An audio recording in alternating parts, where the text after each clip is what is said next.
So here comes Saurav Kumar. A very good morning to all of you. And I'll be taking up DBMS, that is Database Management Systems. And now I'll be starting up with the DBMS. So first of all, we have already learnt about what the DBMS is. हम लोगों ने ये पढ़ा है कि DBMS है क्या, database management system कहते किसको हैं, और किस तरीके से हम लोगों ने ये भी देखा है कि किस तरीके से उसको जो है आगे DBMS को हम लोग यूज में लाते हैं, कैसे फ्रंट एंड और बैक एंड किस तरीके से काम करता है, और ये फ्रंट एंड और बैक एंड जो है वो किस तरीके से जो आपका बैक एंड है वो फ्रंट एंड को हेल्प करता है आपके जो डेटा हैं उसको सिक्योर रखने में, डेटा को यूज करने में, और किस तरीके से जो है डेटाबेस जो है वो आपके सॉफ्टवेयर को बनाने में भी किस तरीके से मदद करता है, ये भी चीजें हम लोग देखेंगे। तो आज जो मैं शुरू करने जा रहा हूँ with my notes, I will be sharing you the screens. तो आप लोगों को स्क्रीन में दिख रहा होगा कि जो इंट्रोडक्शन टू डीबीएमएस, तो इसमें बहुत सारी चीज़ें ऐसी है जो हम लोग पहले से जानते हैं। डेटा क्या होता है, इंफॉर्मेशन क्या होता है, और ये काफ़ी पहले से हम लोग पढ़ रहे हैं। और मैंने आपको बताया है कि डेटा के कॉम्बिनेशन से इंफॉर्मेशन बनता है, और वो जो इंफॉर्मेशन है उसी को हम लोग क्या करते हैं, जो इंफॉर्मेशन है उसी को हम लोग इंस्ट्रक्शन कहते हैं। और उस इंस्ट्रक्शन से काफ़ी सारे अगर इंस्ट्रक्शन को एक साथ अगर क्लब कर दिया जाए तो दैट बिकम्स अ प्रोग्राम, और उसके बाद बहुत सारे प्रोग्राम्स को अगर क्लब कर दिया जाए तो उसको हम लोग सॉफ्टवेयर बोलते हैं। तो काफ़ी कुछ है इसमें। अब देखिएगा कि बहुत सारे अगर सॉफ्टवेयर हैं और बहुत सारे सॉफ्टवेयर को अगर हम लोग कंबाइन करते हैं तो उसको हम लोग क्या कहते हैं, उसको हम लोग कहते हैं सिस्टम सॉफ्टवेयर। तो I hope I am clear to everyone now. अब यहाँ पर देखिएगा कि जो हम लोगों के पास सॉफ्टवेयर सिस्टम सॉफ्टवेयर है, तो ये जो सिस्टम सॉफ्टवेयर है, सिस्टम सॉफ्टवेयर के को जो हम लोग उसके बाद जो सिस्टम सॉफ्टवेयर है वो कई सारे सॉफ्टवेयर के कलेक्शन से बनता है। तो ये जो सॉफ्टवेयर है, ये सॉफ्टवेयर का कहीं ना कहीं फ्रंट एंड और बैक एंड भी होता है।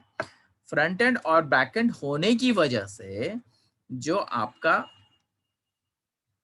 सिस्टम सॉफ्टवेयर का जो मेन फंक्शनैलिटी है वो सबसे ज़्यादा जो है समझ में आता है, क्योंकि ये बैकएंड और फ्रंट एंड दोनों का मिक्सचर है। और सिस्टम सॉफ्टवेयर जो है वो आपके जितने भी डेटाबेस में फ्रंट एंड और बैकएंड की जब हम बात कर रहे हैं तो बैकएंड हमेशा डेटाबेस होता है।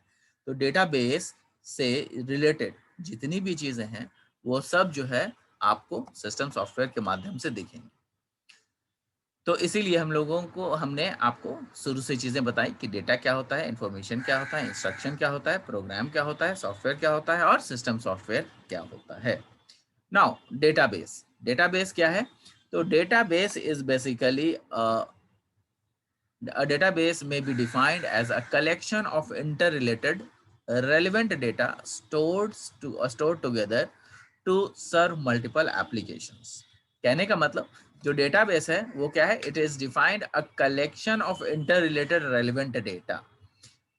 जो डेटाबेस है वो इंटर रिलेटेड रेलिवेंट डेटा है। इंटर रिलेटेड रेलिवेंट डेटा कहने का मतलब ये है कि उसमें जो डेटाबेस हम लोग बनाते हैं उसमें generally it is in the form of tables, और टेबल्स में हमेशा रोज और कॉलम्स होते हैं। तो हमेशा मैंने आपको बताया है कि जो कॉलम्स होते हैं वो कॉलम्स स्पेसिफिक होते हैं, फील्ड स्पेसिफिक होते हैं, अलग अलग फील्ड्स होते हैं उसमें। जबकि जो आपके जो आपका जो डेटाबेस है उसमें जो टेबल होते हैं उसमें रो भी होते हैं।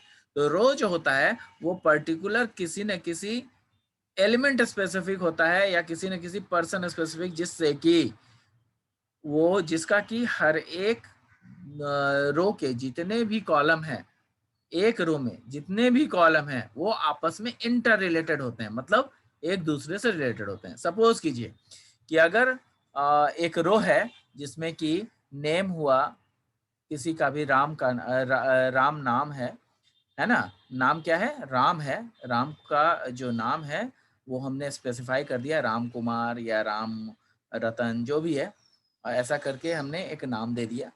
उसका कौन सा सेक्शन है, वो कहाँ पढ़ता है, कौन से जगह पे रहता है, क्या उसका फ़ोन नंबर है, क्या उसका कॉन्टैक्ट है, क्या उसका एड्रेस है, वो सब उसी से रिलेटेड होगा, राम से ही रिलेटेड होगा एक रो में। अगर दूसरा रो का बात करेंगे तो वो फिर श्याम से रिलेटेड होगा, जो कि दूसरा नंबर जो कि दूसरे लोगों से अटैच्ड है। तीसरा जो है वो किसी और से होगा, चौथा वैसे ही किसी और से होगा। तो इसका कहने का मतलब ये है कि जितने भी रोज होंगे वो आपस में एक दूसरे के साथ हमेशा मिले हुए होंगे, मतलब इंटर रिलेटेड होंगे। लेकिन जो कॉलम होता है वो फील्ड स्पेसिफिक होता है, उसमें जो फील्ड्स होते हैं वो अलग अलग होते हैं, और हर एक फील्ड्स अलग अलग एंटिटी कहलाते हैं। ठीक है, तो इस तरीके से जो है वो क्या होता है वो आगे हम लोग और देखेंगे। तो यहाँ पे जो डेटाबेस का जो डेफिनेशन है, a database may be defined as a collection of inter related relevant data.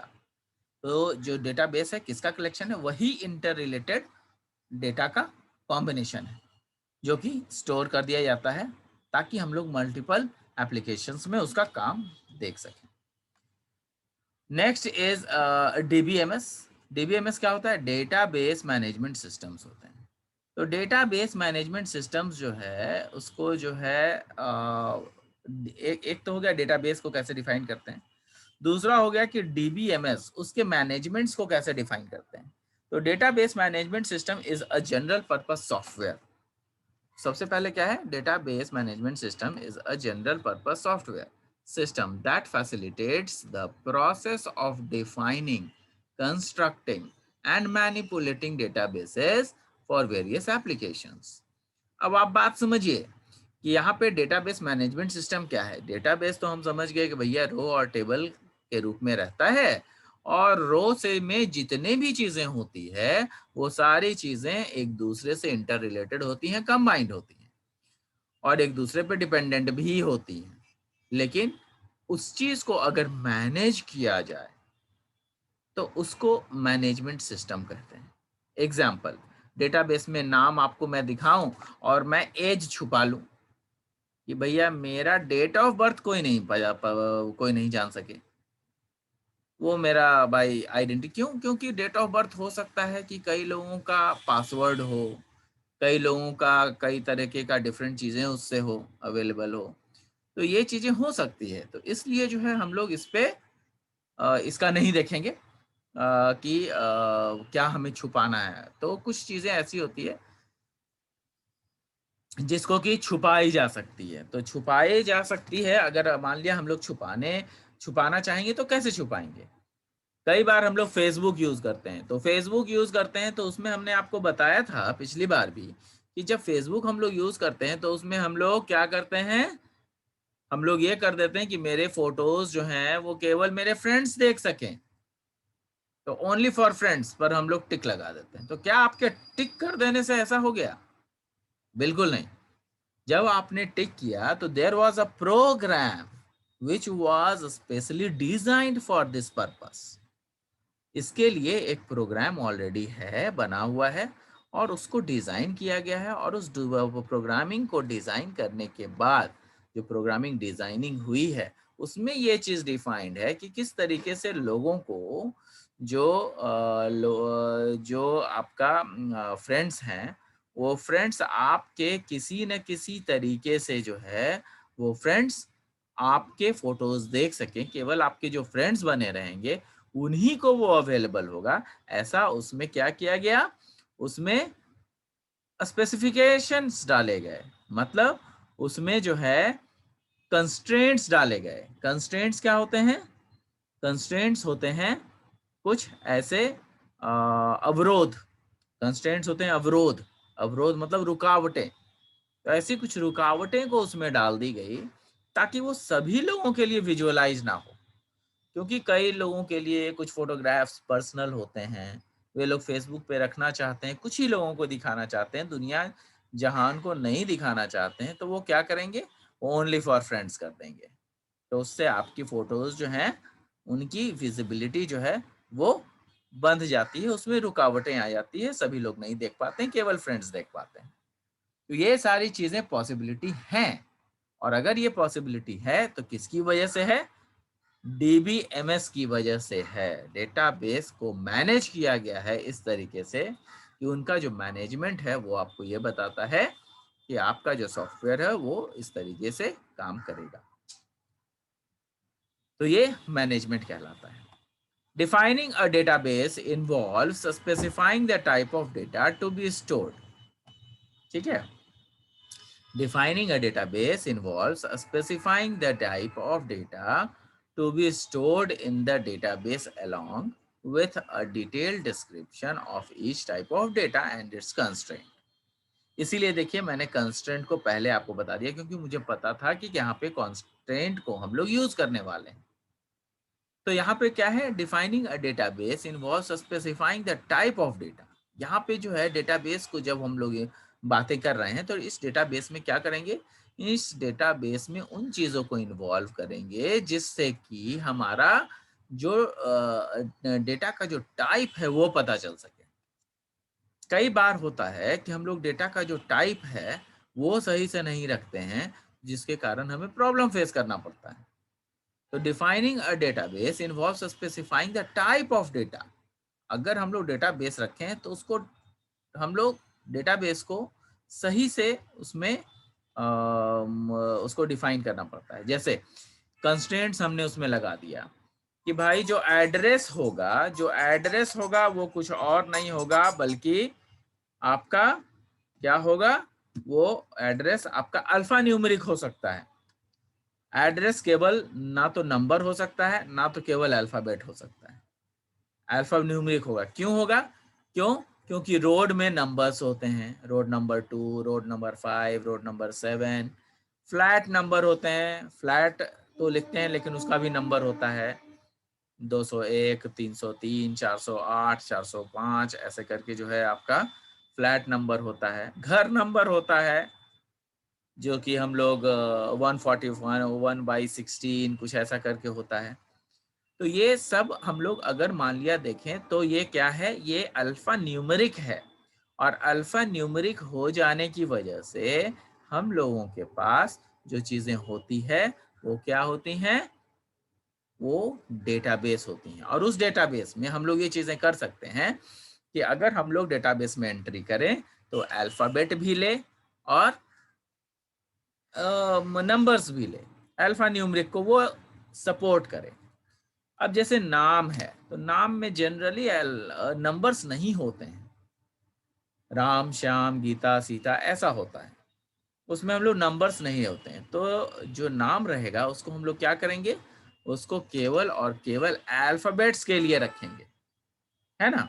तो ये सब कंस्ट्रेंट्स हैं, ये सब अवरोध हैं जो हम लोग डाल सकते हैं। नहीं तो पता चला कि अच्छा नाम में डाल दिया 1 2 3 4, तो ऐसा हो सकता है। तो उसी उसी को मैनेजमेंट्स बोलते हैं। Manipulating a database includes a function such as querying questions. तो जब डेटाबेस को हम लोग डिफाइन करते हैं तो डेटाबेस में जो है हम लोग ऐसे ही नहीं डिफाइन करते हैं। डेटाबेस में हम लोग जब भी डिफाइन करते हैं डेटाबेस को, तो डेटाबेस को डिफाइन करने के लिए हम लोगों को सबसे पहला काम क्या करना पड़ता है? हम लोग उसके जितने उसको उसका जो काम है वो क्वेश्चंस से करते हैं। मतलब जो क्वेश्चंस है उसकी वजह से हम लोग करते हैं। तो क्वेश्चंस का जो क्वेरी है उसको इंडल्ज करते हैं। तो क्वेरी जो है वो सारे के सारे क्वेरीज को हम लोग क्या करते हैं? वो सारे के सारे क्वेरीज को हम लोग सॉल्व करते हैं। मतलब क्वेरीज मतलब सारे क्वेश्चंस जो कि डेटाबेस में हो सकते हैं।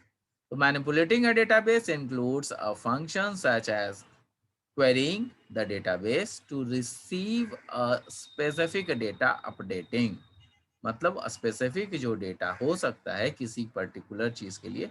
तो जो मैंने आपको डेटा बताया था, इसीलिए मैंने शुरू में डेटा पढ़ाया है कि डेटा क्या होता है? डेटा कोई भी हो सकते हैं, अल्फाबेट्स भी हो सकते हैं, नंबर्स भी हो सकते हैं, अल्फा न्यूमेरिक भी हो सकते हैं, ये सारी चीजें हो सकते हैं। तो जब ये सारी चीजें अवेलेबल है तो इस अवेलेबल चीज़ों के लिए जो है हम लोग क्या करते हैं, उसके लिए डिफरेंट कंस्ट्रेंट्स डालते हैं, और वो कंस्ट्रेंट्स इस तरीके से डाले जाते हैं ताकि आपके जो डेटाबेस हैं उसमें केवल वही चीज़ें रहें जो हम डालना चाहें या लोगों से जो भी हम डलवाना चाहें, है ना? कंस्ट्रक्टिंग द डेटाबेस, आगे देखिएगा यहाँ पे है the database reflect changes in the mini world. बहुत सारे चेंजेस जो है डेटाबेस रिफ्लेक्ट करता है और इस वर्ल्ड में आपको दिखाता है। Generating reports from the data, construct generating reports from the data. तो कई सारे जो हम लोग डेटाबेस में अपने डेटा को रखते हैं, तो वो डेटा जो है वो डेटाबेस रिपोर्ट्स को भी जनरेट कर सकते हैं। रिपोर्ट्स क्या होते हैं? तो reports are the specific concerned databases databases which are having accurate data to be accumulated with some other techniques to find out any other result।